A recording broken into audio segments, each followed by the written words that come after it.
can get a copy, that fans can get copies as early as today. Yeah, we started selling last night. Right, excellent. How come you're kind of allowing for your fans to get early access? We, figured that since we're going to be on tour for like the next 12 days, and we had this excuse, we might as well just go for it. Take advantage of the fact that we're actually playing. Kids are eager. Because we won't be touring the country again until December after the Super Bowl tours. Yeah, it's always good. I mean, you can't really, stop a leak from happening ever. Like our first record, when we were 5 years ago, we were all 18. Record leaked like 2 months before it came out, or whatever. And we kind of like this time around, we're just like we have them. We asked Rob to tell people to sell them, or if we can sell them, whatever. And he said, yeah, do it. This day and age, people are gonna download for free anyway. Might as well get the poor people that are really excited for it. Let them know that if they come out to the shows, they can go on it. A great way to have more control over that. Yeah, we basically leaked it ourselves. Jump the piracy. It's like, man, like at midnight last night, it's up on the blogs and everything, whatever. Like, because we did it. So. We were all taking bets on how long it would take. I can't believe it was I last lost. night. I thought it would be 11. But we got home and I looked at Were you home in Philly, or? Well, we stayed at my house last night to come here today. Not too bad of a charge. No. The promoter last night was telling us how, because we like told people that we were going to sell it, and he was like, yeah, it was kids, there were kids like calling me like, yeah, we gotta get here at like 7 to pick up the record, but then can I leave and go meet up with my friends and come back when the band plays or something? He's like, no, like that's so suspicious. And that's neat. You only do a first song, right? Very true. Well, you've got less than 2 weeks before it comes out. Were there any events or specific people that influenced this album? The whole past 2 years. Yeah, I mean, I think life in general, not the MXP actually. Yeah. But hard work and rap. Yeah, Dan was a big part in everything. And I think it was just experience. And, we've been doing this for 5 years, so it was take everything in and then put it right back out. How would you say you guys have grown or changed over the past 2 years? I think we're all a lot more mature and not as naive. A little taller? A little taller. I think I may have shrunk actually. Started to grow some facial hair like here and there. It's growing. Excellent. Congrats. For me, personally, I think the biggest change I've had, and sometimes I see myself slipping a little bit, but I definitely have been able to not take myself so seriously. I think that's been a really big thing for how I interact with people, and just do anything involving the band or just my life in general. And I think that's been pretty helpful actually, being out into the whole band and stuff. Camaraderie's on the rise. Yeah, I think with the addition with Dan, we were all kind of able to be a family again. Not saying that we weren't before, but I don't know. It was just kind of a downward slope towards the end of the last record. We needed some new life. Dan, basically, he rejuvenated me a lot. Excellent. Well, your video for Dancing with a Ghost is a video montage from Ghost himself. Well, that was just for fun. That was just for fun. Yeah, okay. we shot a video last week in Minnesota with Mr. Reverend Shane Nelson, but it'll be out in the next 2 weeks. I was going to say, how did you get the rights to... We did. We're probably gonna get a bill for that really Not soon. sure if we really got the I called up Mrs. Kutcher. I was like, yo, this is how it's going to be. So you were the one that was cheating. Yeah. Okay, I see. Well, whoever did splice it up did a really good job of finding scenes that fit the lyrics. Yeah, That's pretty cool, isn't it? That was actually the guy's name. His YouTube channel's I Want My TV Now. But so send the bill to him. Yeah, It's not us. it had nothing to do with us. I swear to God, when we saw it, we were like, this is great. We're actually really upset. Did the movie influence that song at all, or is it just a coincidence that you Shane's a like? big Patrick Swayze fan. There's something can't get about enough of the it. Potter It was scene. either that or Dirty Dancing.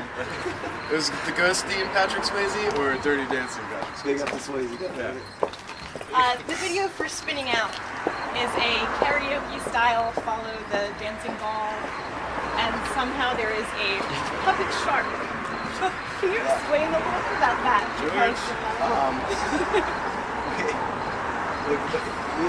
What else? One day, like it was like a rainy afternoon, like at the end of August, I think. But I went to US Toy and was like standing in the puppet section, and this clerk there thought I was the biggest creep because I kept like I was like trying on different it's like crank anchors looking puppets and lion puppets. The shark puppet was just so like ridiculous that I got it and went home and drew like construction paper stuff. And then shot the video. So is it you? It wasn't Are you even- the puppeteer? I'm doing the shark. It wasn't Brendan's doing even the for the ventriloquist video dummy. at first. It was just for fun. Yeah, I was George just like does puppets. I don't know. We, I've kind of like matured myself and come into my own because when I was younger, I was terrified of ventriloquist dummies. But now there's one in the video. The truth comes out. We like to do like little funny things and videos and stuff like that. People hopefully get our humor, and so that's cool. I was gonna say it was either too much shark meat or someone was just having a good sense of humor or maybe a combination. There's never too much shark. Yeah, there's too much sharks or not enough. Unless it goes past a week. Then maybe there's really. By the way, Shark we do Week and a have half. the best sense of humor. That was a good joke. As good as we can. Well, is there a song on the album that's particularly poignant or meaningful over all the other ones? I think they're all pretty meaningful. The third track on the record, it's called "I Still Need You Around," was pretty meaningful to all of us because the theme basically stems around thinking about everybody grows up and we're at the age where it's like, you know, everybody's getting older and your parents are getting older, and the thought of losing someone that you love like that terrifies you. So we ran with that in that song, and that's definitely, I think, meaningful to everybody. You are more mature. Yeah, kind of drew inspiration.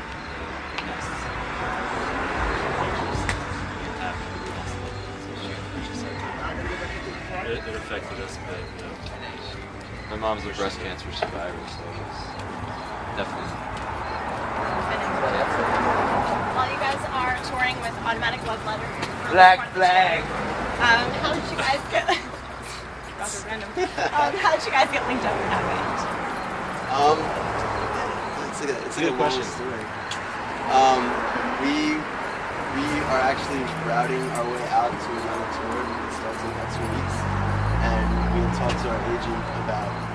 It's not so lame being like, oh, we talked to like our guy that books our shows, or like, we talked to him about doing, you know, we wanted to do like headlining shows instead of driving straight to California to meet them on tour. So we didn't really know like who would be the best fit to go with us, and he actually brought them up. He said they were available and interested in doing the shows, and we had actually been, you know, we had heard of them and known of the band for a while, so I thought it would be, you know, it'd be cool to actually do some shows with them. I think it's a good fit. We actually just we got a top, just put a bunch of bands in. That's funny. No, Automatic Love And they were Letter. the second one that came up after Black Flag. That's so right. That's rolling. Exactly, yeah. Well, he wasn't Henry scared. Rollins is busy, so. It's funny that my girlfriend showed me or introduced me to Automatic Love Letter about a month or two before I even knew that, you know, they were going to have anything to do with the tour. And she's like, oh, this band, they're amazing. They kind of sound like you guys. And then, sure enough, like I didn't even put two and two together. I didn't really remember that moment.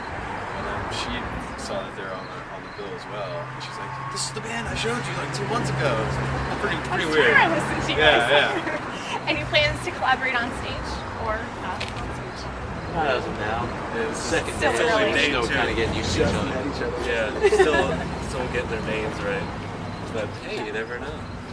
She's got a great voice, so she would outshine me. I don't know if I could allow that.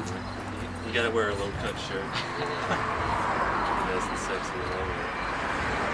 Anyway, I'll leave that one alone. Are there any tour stops you're really looking forward to other than this one, of course, because I'm here? I think we all look forward to Chicago. I look forward to Chicago. Chicago will be It's fun. gonna be sweet. It's Halloween too. Yeah. It's gonna be fun. Seattle's always good. Portland, you know, all the West Coast yeah, I love cities are beautiful. So I think every tour stop except maybe Texas. Texas gets hot. Florida's nice and lovely. Seems to like stuff in Texas lately. Everyone I've Well, asked. it's nothing against. I love the people. It's just weather in the area. I-10 is like the worst road in America. Oh yeah, the driving. It's the longest drive in the I entire world. did have the luck of having my first tumbleweed sighting, driving across the country there. Which, being from the Northeast, Was it as exciting as you thought it would be? not after all that time. It's not just movies. No, but at least you're like, they really do exist. Yeah. Well, being most of you from around the Northeast, how has that influenced your music, or has it influenced your music?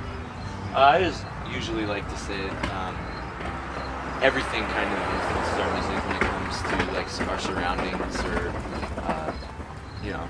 just being in a location with the people that you love or your friends, or that will always influence how you look at things and your outlook on the world. So our city, we love our city, we love everything about it, and I think being around our family and our friends is just the most positive thing that we could do, and it shows. Is there anything a fan has done that has gotten your attention in a weird, creepy, obnoxious way? Night Tonight, yes.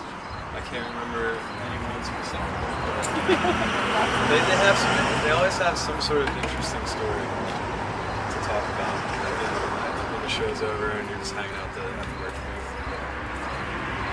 kids always just have something interesting to talk about, whether it be like where they came from. To see the show, someone took a flight. It doesn't even really live that far. We played last night. All my money, but they had to flight to see the show. It was like a 5-hour layover just to come see us, which is like, I think it's pretty awesome. And then there was like a girl that her dad brought her, and he wanted to see us.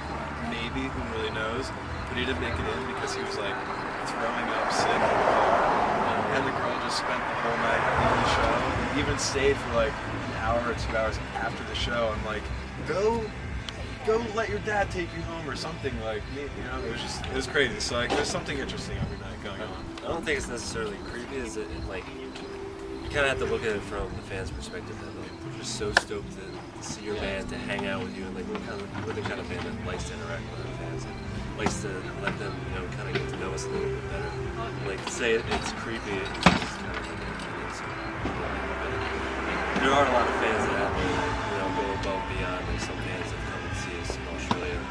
We live in Texas, and there's this girl that we met during the Japanese tours. We did 3 tours, and she's coming to Orlando to see us. Yeah, it's just like, it's so awesome that the fact that we have this kind of following, people that passionate about music that go above and beyond.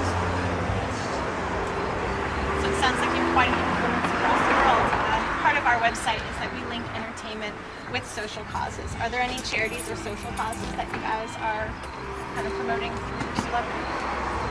I like to promote the American Cancer Society Keep Abreast, which informs young women about how to prevent breast cancer. To Red Love on their arm. We love to promote anything that does good in the world. We're that kind of band. It's like, if it's doing something good for someone else, then it's like, I will support that. And this being Breast Cancer Awareness Month, it's a perfect time. Well, you guys go on at 6:45. What time is Automatic Love Letter go on? Must be 5:45 probably. Well, if I No, wait, maybe 5:30. Let's say 5:30. Wait, no, that's I not won't the hold it way against I you. do it. Let's say 5:30 and be safe. 5:45. So just be 5:30 safe. to be safe. 5:45. 5:45. You're It won't matter to the internet watcher. We'll be at the bar. They were gonna play at 5:30 or 5:45, but you're on the internet, so you didn't even see it. Well, if I could Shame grab on a still photo with you guys, I will let you go. All right, turn around.